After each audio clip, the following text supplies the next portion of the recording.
Let's get ready to rumble!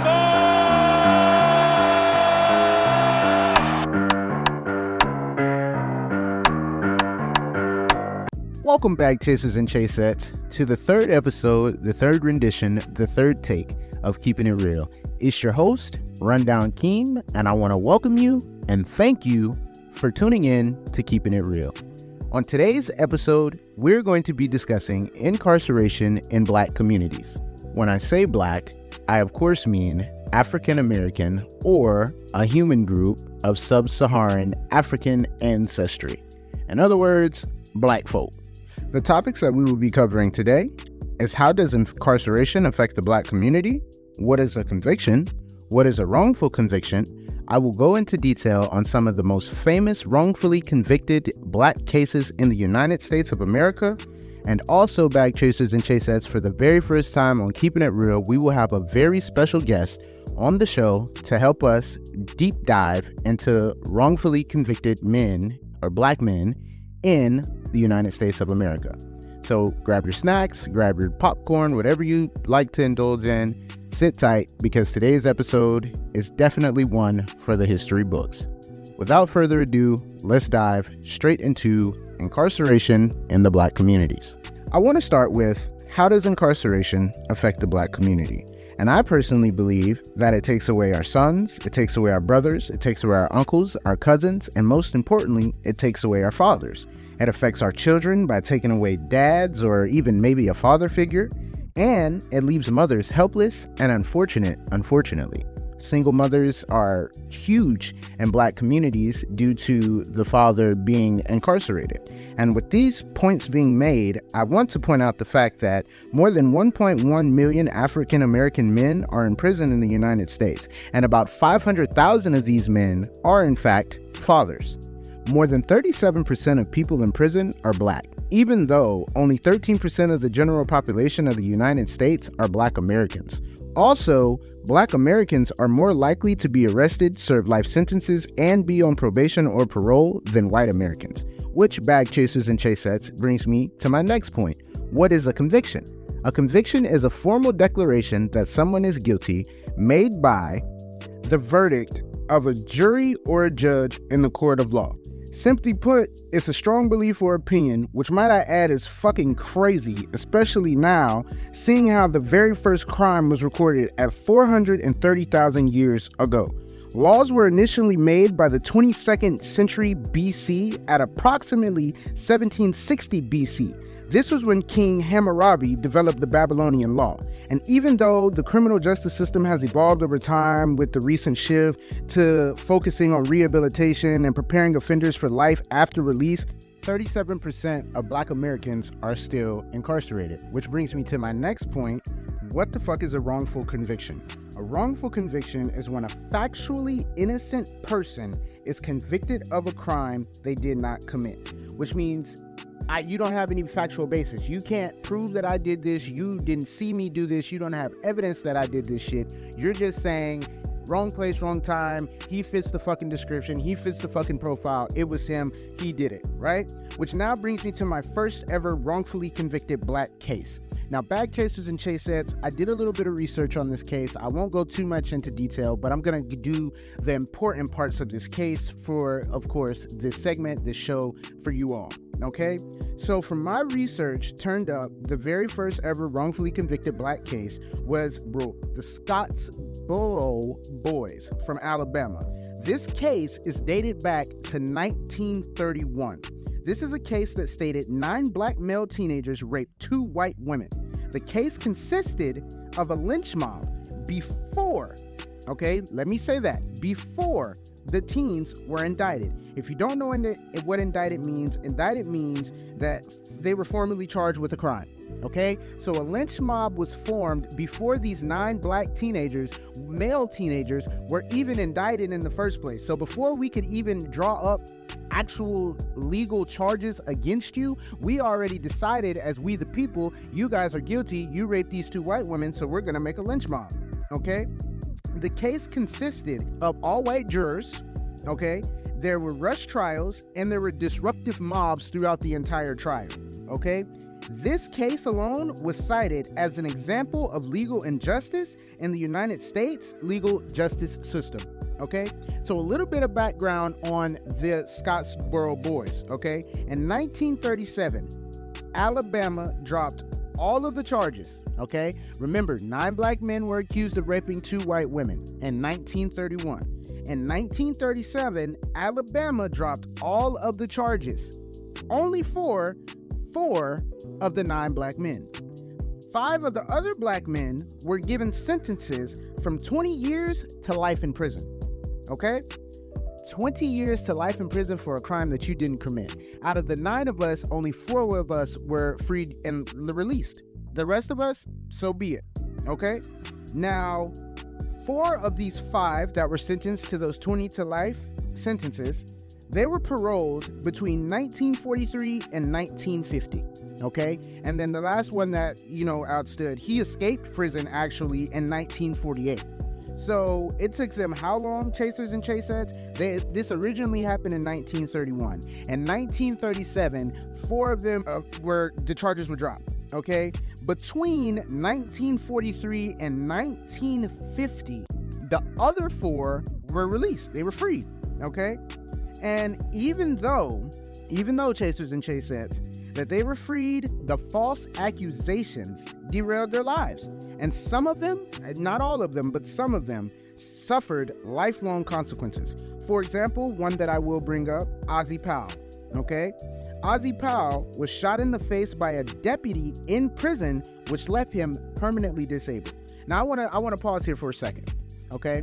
9 black men were arrested for raping 2 white women in 1931. Okay? 4 of them in 1937 were immediately free to go. Okay? 4 of them after a slew of years between 1943 and 1950. So not even 1943. Mind you, we already let 4 of them go. So we're just holding the other 5 like, fuck it. Like, yeah, we still think they did it. So fuck it. We just gonna hold them. But so between 1943 and 1950, we released the other 4. Now, they probably would have released all 5, but like I said, he escaped in 1948. Okay? But fast forward that. These guys, these young men, these gentlemen, these grown-ass men now at this point, obviously, fucking face this fucking injustice. And for what? Literally, for what? Just because they were black? Just because wrong place, wrong time? Some of them, like I said, were left permanently disabled. Some of them, like I said, were fucked up forever. Their images derailed, their livelihoods gone for nothing more than racist America. In fact, in 2013, Chasers and Chasettes, this was more than 82 years after they were falsely accused. The governor of Alabama granted them a pardon. 82 fucking years later, Chasers and Chasettes, they granted them a pardon for some shit they never did in the fucking first place. Collectively, all 9 of these men spent 130 years incarcerated. Collectively. 130 fucking years, Chasers and Chasettes. Now, I'll bring up a few other cases, but we won't go into detail.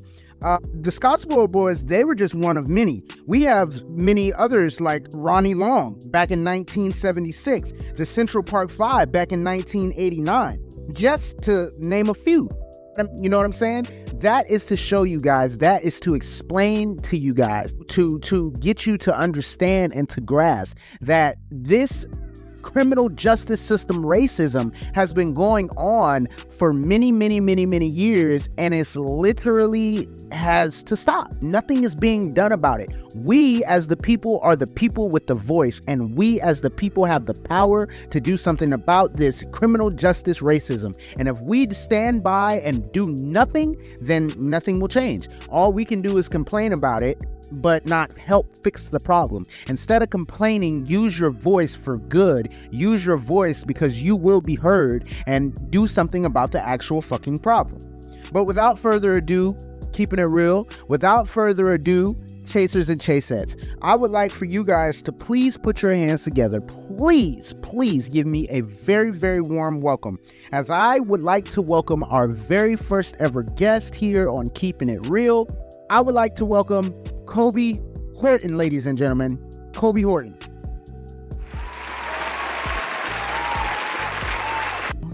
today we want to welcome Kobe. So thank you, Kobe, for joining the show. Absolutely. Love to be here. Appreciate you for taking the time out to join the show today. And today we decided to bring you on the show because you have a little bit of insight on today's topic.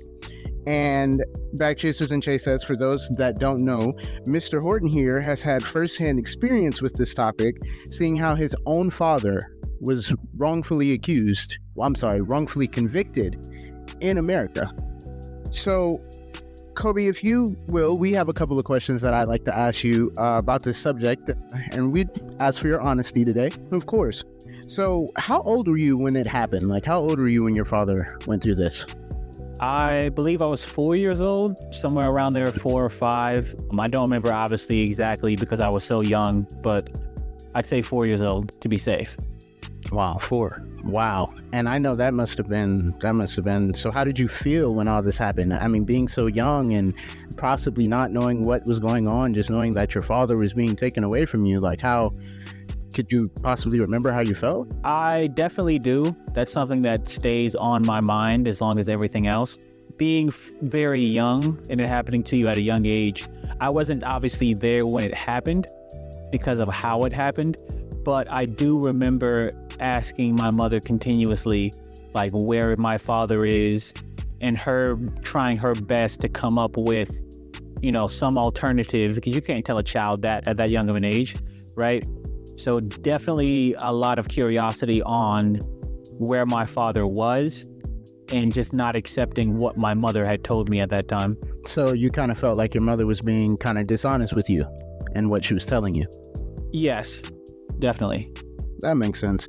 And it's interesting you bring your mother into it because I wanted to ask you, how did that affect the people around you? Like, how did it affect your mom and your siblings maybe? Or from what I have heard, there was a plan set up where my mother and father were going to get married at that time, right? And hindsight, now we know, with everything happening up till now, it definitely affected not only her, but everyone else as well, because I don't know if there was plans in effect, but there were at least talks, right? So from going from we're going to get married to now where we are today, where it's kind of like, I just really want to talk to my son, not really you. I know that had to have affected my mom in such great severity because of, him getting locked up. So it was safe to say that your mom and dad no longer have that type of relationship anymore. Oh yeah, no, my father is happily married to someone who is doing very well. Yeah. We love to hear that. That's fantastic, actually. But do you think that the relationship between your mom and dad was probably strained due to the situation or maybe outlying factors? I would say outlying factors. There's a lot of things that I can't mention on the show that was happening around that time that my mother was doing, right? So with all that being said, all the other factors definitely played a part into it as well, more so than him getting locked up in some cases. Thank you for sharing that with us. I know this is a very touching subject for you. Of course, this is my life, Yes, sir. Yes, sir. With that being said, and of course, take your time to answer these. With all the time that's lost, how would you say that your dad and your relationship is now? Like, how is it going now? Definitely, we're still in the beginning phases, right? I haven't seen the man since I was 4 years old, 5 years old, and throughout his entire incarceration time, I never saw him in person, right? So for someone to come into your life and kind of play the dad role when you're not familiar with it, it'll easily create tension, right? Especially now where I'm at that point in my life where I'm a man, it kind of feels or seems like our relationship definitely would have been doing a lot better, obviously, if he had been in my life, right? But it's definitely up and down at times. It's one of those situations where you feel as if you've made it this far in your manhood without him. So now that he's back, it's one of those, I understand you're my dad, but what is there really left to teach me? Yeah. That's completely understandable.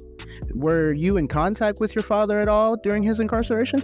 I can say there were attempts on both ends. And there were times and periods throughout my life where I could easily not easily, but I would be in contact with him. Obviously, he's in prison, right? I can't just call the guy anytime I want to. But there were definitely times where I hadn't talked to him. And so it was definitely kind of on and off the contact level. And that definitely can add the strain to that relationship as well. Yes. So do you sometimes reminisce on how your relationship with your father could have been different had this not have happened? Yes, greatly.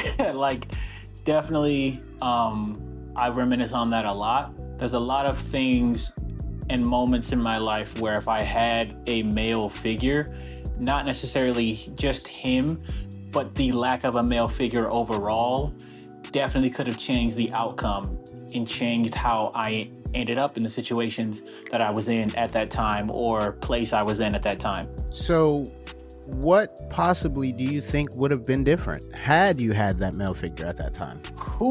I think about it a lot.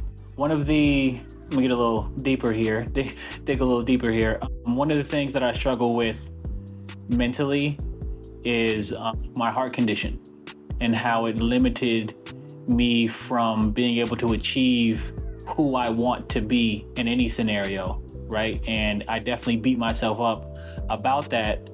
And with that being the source of many other problems that I face, I feel as if I had someone who I could look up to be my hero. Not saying that my father isn't my hero now, but as a child, when you're in development, in those stages where life is critical, having someone to look up to or even go to about not only that, but mainly that would have definitely helped.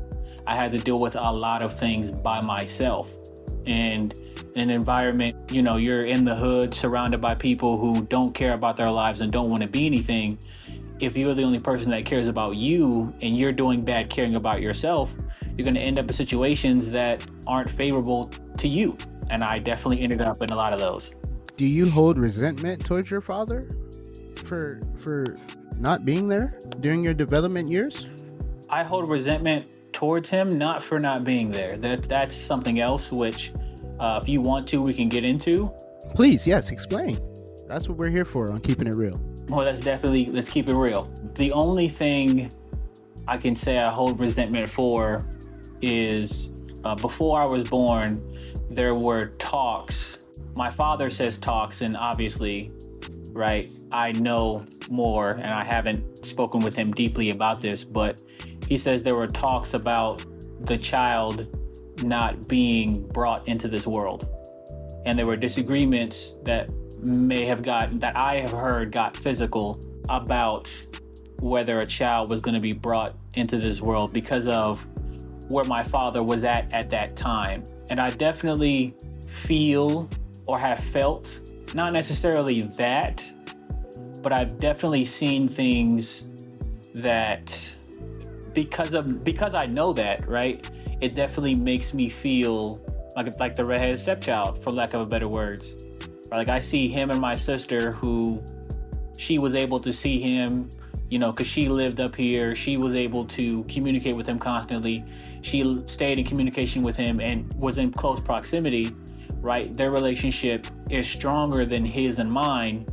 And it kind of makes me think because I definitely needed that and I never got it. And now it's fucking too late, Was the beginning of that because I wasn't supposed to be brought into this world? Is that where that started, right? Or am I just overthinking it? Am I just thinking too much into it? Right? No, we don't think you're overthinking at all. So that's the only thing I hold resentment towards him for. That. Yeah, we understand. That was, like you said earlier, how now you're a man and you feel as if your manhood is already grown. You don't really need that extra hand anymore. When you needed that, he wasn't there to be that. Exactly. And do you feel as if your relationship were better? Do you wish that your relationship were better, despite everything?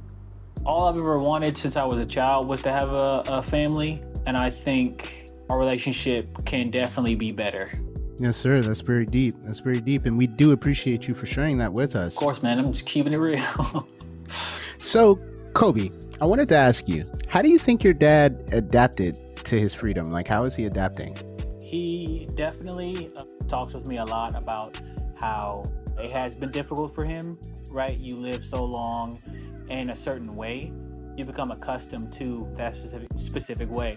So having your freedom to do basically anything, he really tells me how, in some cases, he'll be like, oh, I have too much time, right? To do, because before it was like a routine, this, and this, and he stays to a routine now, right? But even then, he's like, oh, I got too much time. I need to figure out something else to do in my free spare time. Other times, he'll tell me just how frightening it can be for him, right? How in his mind, he'll think he's going to wake up one day and be right back in that same situation, in that same cell, right? So it's kind of definitely in some areas good, and at times it can be bad. He hasn't adapted well in some areas. Still in that institutionalized mind frame. Yeah, as so many of us are. Yes, sir. Yes, sir. That is very true. How long did your father serve? He was served it wasn't the military. He didn't serve, but he was incarcerated for 14 years. 14 years. Wow. Yeah. Chasers and Chasettes, that is yet alone another case of wrongful conviction of a black man whose life was just thrown away to this racist America, to racist injustice. This isn't justice for all people, it's justice for one type of people. And we'll, on that note, continue. What was your father charged with, if you don't mind me asking? He was, actually, I don't believe I can say. I think with me being in the position that we're at currently, I don't think I can actually say exactly what he was wrongfully convicted for at this time. I'm just going to play it safe. I'm not saying that there's someone telling me or there's someone telling me I can or can't. I'm just going to play it safe and say I can't speak on that at this moment. Yes, sir. Yes, sir. And we respect that. Are you able to tell us a little bit of how he was wrongfully convicted? Of course, teetering the line, but of source of whether like an eyewitness or like what kind of transpired to get him even in this situation in the first place? From what I've heard, let me say that. From what I've heard, he was young at the time, obviously in his late 20s. Right, and he had a substantial amount of wealth, and he assumed that just by throwing lots of money at the problem that it was going to go away. That's one thing. The other thing that really kind of got him in that situation was, so there were a lot of people who were witnesses, right? But not all of them had witnessed the crime, because at that time, during this time, people were getting paid essentially if they were affected by that crime, right? Like they were getting paid because they were affected. It's similar to like grievance pay, right? But for this crime. So a lot of people came out basically with stories that didn't make any sense just because they wanted the money, not realizing that they were dooming somebody to imprisonment, right? They think in their minds, oh, he did it, right? Because of who he was at the time and his character and how he looked, piggybacking off of what you mentioned about, being a black man in America, right? They saw a black man, they saw a violent crime. He had to have done it, right? He's already got marks on his record from other stuff. He had to have done it. So I'm going to get me a couple of dollars out of it, right? Yes, sir. And just go on about my life. So basically, your father was stereotyped. Yes. It was a slew of he say, she say cases that weren't even credible, but because they were able to receive a payout, they just threw him under a bus. Yep. He was the easiest to pick on because of, his background and everything. It seemed like something he would have done to them, right? They don't know the guy. They just see his visuals, his physical, and immediately assumed he'd done it and spent as much money as they could without gathering enough evidence. And again, my father just picking any random lawyer, thinking if I just give him a whole bunch of money, he'll fix it, right? So it was a multitude of different things at the time, but he was definitely stereotyped, nonetheless. And Chasers and Chasettes, we'll take that time to somewhat relate that, if you guys remember, to the previous case of the Scottsboro boys, where they were also stereotyped. They were also put in this heinous crime of raping these two white women, and they had no witnesses, they had no actual concrete evidence or proof, and they just he say she say felt like they did it, and they were able to be wrongfully convicted. And that was, like I said, Chasers and Chasettes, back in 1931. So from 1931 to now, literally nothing has changed. I said it before and I'll say it again. Welcome to racist America. Now, Kobe, I wanted to go ahead and dig a little bit deeper. Does your dad have any like regrets? Like, is there anything that he wished he had not have done at the time, or he had done differently at the time? Or He is a very different person to who he was. I said that to say he's kind of living, enjoying his freedom, what time he has. They took so much from him. Not to say he doesn't have any regrets, right? But all of his regrets that he's had, he's kind of like, I don't want to think too much on it. I want to focus on the time I have left. I'm in my 40s, late 40s, right? I finally get to see my kids. I can relate. I can understand that, right? You don't have much time left. Enjoy what you have. Don't spend time, thinking about, oh man, what if I did this? What if I did that? And that's the mindset he has. And I think that's a positive mindset to have. But there are still regrets that he does have, but he doesn't speak a lot on because, why would he? Because that's the past, and I'm looking forward to the future. Yes. So with that being said, let me ask you this. How was his reputation when he came home? Because I'm sure that, this whole situation, it put him in a real bad place. My father's pretty famous. Not to say that his reputation is like a negative one, right? When he got out, the first thing they said was, he was wrongfully convicted. So now he's coming out into freedom land with this staple of, you're wrongfully convicted. Now that reputation, that fame that he has and he's building on, right, it can be a negative thing because people, especially, family members, friends, right, they see you were wrongfully convicted, they're immediately going to think, well, he's getting money. So I want to butter up nicely to him. So when he gets all this money for all the time that he spent out, I want some of that too. So his reputation is definitely up there. He's a very respectable member of this community. And anytime I go somewhere with him, there's at least one person who's like, hey, aren't you the man I saw on the news? I'm like, what? A neighborhood hero of sort. Yeah, definitely. His story. So with all of this going on and all of this have happened, how do you personally feel about our criminal justice system today? I've never been a fan of not just the system, but just the government in the whole, right? So being so severely affected in a negative way by the system, I do hold a negative view towards it. One thing me and my father relate to, and I want to speak on this very heavily, so please listen in. Him and I have very different experiences in the sense of he was wrongfully convicted. I lived my entire life free, but we still share similarities. And that's something that we realize, when we talk with each other, being African-American men here in America, right? We're so victimized and attacked and, just so wrongfully persecuted. How can a man who spent his entire life free have negative experiences, not just experiences, but negative feelings towards not only the world, but just everyone around him?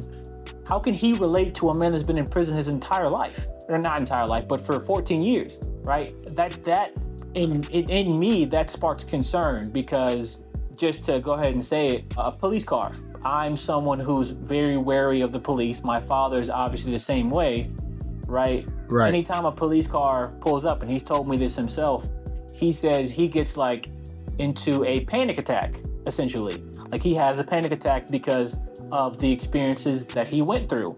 And I sat there and I told my pops, yeah, same. I go through the exact same feelings, even when a police car who's done nothing, I haven't done anything wrong, but just being black in America, a police car could pull up behind me with no ill intentions, and I will also have a mini panic attack, which is a concern that we need to address. And I will chime in here. Chasers and chasettes, I know all too well about what he's talking about because, as many of you know, but if you don't know, I have been incarcerated myself, as I've stated before, in and out of the system half my life, and I'm only 23. So it's this immeasurable, it's this intense, overwhelming feeling that you get, that you have out of nowhere. The moment you see a brother in blue, your hands just get all clumsy and sweaty. You just tense up like you're on a full alert, full attention, like you don't feel safe. And being a black man in America, we shouldn't have to feel like this because the police are supposed to be here to protect and serve us.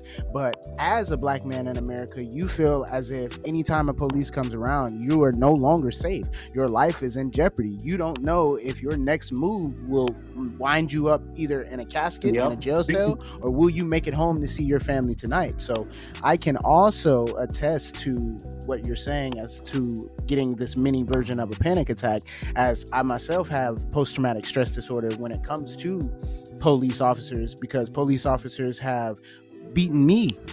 Not, and it's nowhere nearly as bad as someone as, say, Brother Rodney King, but we will say I've almost gotten my knee broken. I've gotten shattered by the police. I've gotten my shoulder blade shattered by the police. I've gotten my neck snapped in certain places by the police, all for just being arrested, whether I was not resisting or I was resisting, we're never resisting with violence. It was always a resisting without violence, and somehow I always got met with violence. And that is something that very much needs to be addressed in the black communities when it comes to the police and their policing methods.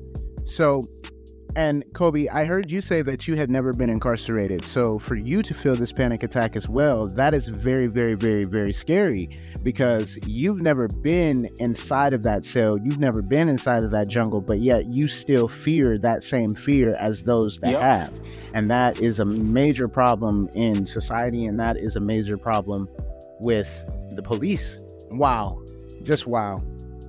And Kobe, I have a note here that you told the production studio that you in fact had a message to your father that you have never found time to come out and say to him. So we would like to go ahead and give you the floor now to say that message to your father. Yeah, I do. I do definitely have a message. I think, really put me on the spot there. No, take your time. Take your time. Here on Keeping It Real, we want to keep it all the way real. So please take your time. There's no pressure. I think you and I, how do I say this? I don't think I'm straight, but I don't think I'm gay either. I don't like women and I don't like men. I haven't found the time to tell you because there was a recent disagreement, I'll call it, between you and I and the gay community, which I understand your sides and your points because you were incarcerated, and those type of people have a different viewpoint inside of prison. So when I showed you I supported a particular group, your mind immediately began to race and you were filled with frustration and not being able to understand it. It put fear into me to talk about it the way that I wanted to. So I want to take this time to say, not just to you, but to everybody who knows me, I don't like women. I don't like men. I don't like anything. I think that's something we could talk about more one-on-one. But just for the listeners out there, I am a part of the LGBTQ community, and I feel like this is the point where I can say that and feel free. Yes, sir. Absolutely no judgment here. But yeah, that's my message to you. Something I want to talk about is my sexuality and how it can be confusing to someone who is in an area where certain types of people were viewed differently. And also, you're pretty all right. You're a pretty all right guy. You kind of cool. Yeah, that's it. So I heard you say viewed differently. Your dad views LGBTQ differently because of his incarceration, or has that just been a lifelong thing for him? He is a very religious man. He has a very religious family, and the religion, I'm going to also assume, prison had something to do with that as well, right? But I am going to also say religion as well definitely changes his viewpoint on certain things, certain sexualities. Let me say that. So you said his family. So were you raised on the same religion? I was not. I was raised by my mother, who was Christian, Baptist, Christian, generic. Every black person is Christian. We do keep it real here on Keeping It Real.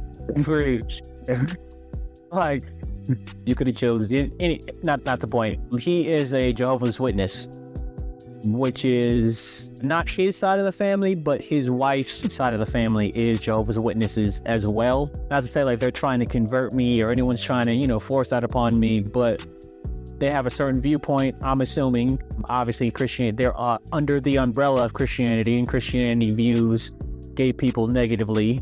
So I'm going to assume Jehovah's Witnesses do as well. And yeah, we got into it, I think, for the first time. First time to that degree. Let me say that. There were no physical altercations, but there definitely was a verbal altercation. Yeah. So with that being said, with your father's viewpoint and with your message, your stance, do you still feel as if there is a way for your relationship to be stronger than it is now? Oh, yes. I don't know how we'll get there, but we will get there. I don't know when, but we'll get there. One of these days, we'll get a strong relationship. Yes, sir. We shall overcome. Well, Bag Chasers and Chasettes, man, this was an action-packed episode. This was very informative. This was very, very, very open and very, very honest. I would like to thank our very special guest, Kobe Horton, for taking the time to come onto the show. Thank you again, Kobe. Happy to be here. Thank you so much. You guys will be able to hear this live and in action Friday at 3 p.m. on all your podcast platforms. So Kobe, how do we keep up with you? What do you have going on? Is there anything that you're coming out with that we need to know about? At this current moment, from the release of the show, anytime you and I, collab, any big projects I have currently, this Saturday, I have something coming up, but by the time you release this, I'm going to assume it's past the Saturday. So yeah, I don't think I have anything big coming up soon. Now I think about it. Yeah, maybe I should probably get to that, huh? Follow me everywhere, though. I'll say that. There's nothing wrong with that. And drop your socials, drop your handle, man. Yes, the Dead Man's Diary. That's on all platforms. Deadman's _ Deadman's with an S _ diary. All platforms, Twitch, Instagram, and TikTok are the main ones. Leave a follow. And tune in to some epic? Tune into some epic content. Okay. And with that being said, Chasers and Chasettes, I just want to thank each and every one of you for tuning in to this episode. I just want to thank each and every one of you for the support and the love that we get here on Keeping It Real. Share this with all your friends. Follow us on Instagram. Follow me at Rundown Keem. Follow Kobe Horton at _deadmans_diary. You can keep up with me. Like I said, this link tree will be posted. That will have all of my socials. You can keep up with my link tree. You can keep up with him at, like I said, at _deadmans_diaries. And at that much end point in time, we're going to just wrap it up. Once again, Kobe, thank you so much for taking the time to join the show. And please, everyone, just have a great rest of your Friday. Have a great weekend. Thanks for tuning in and Keeping It Real. It's your host, Rundown Keem. Peace.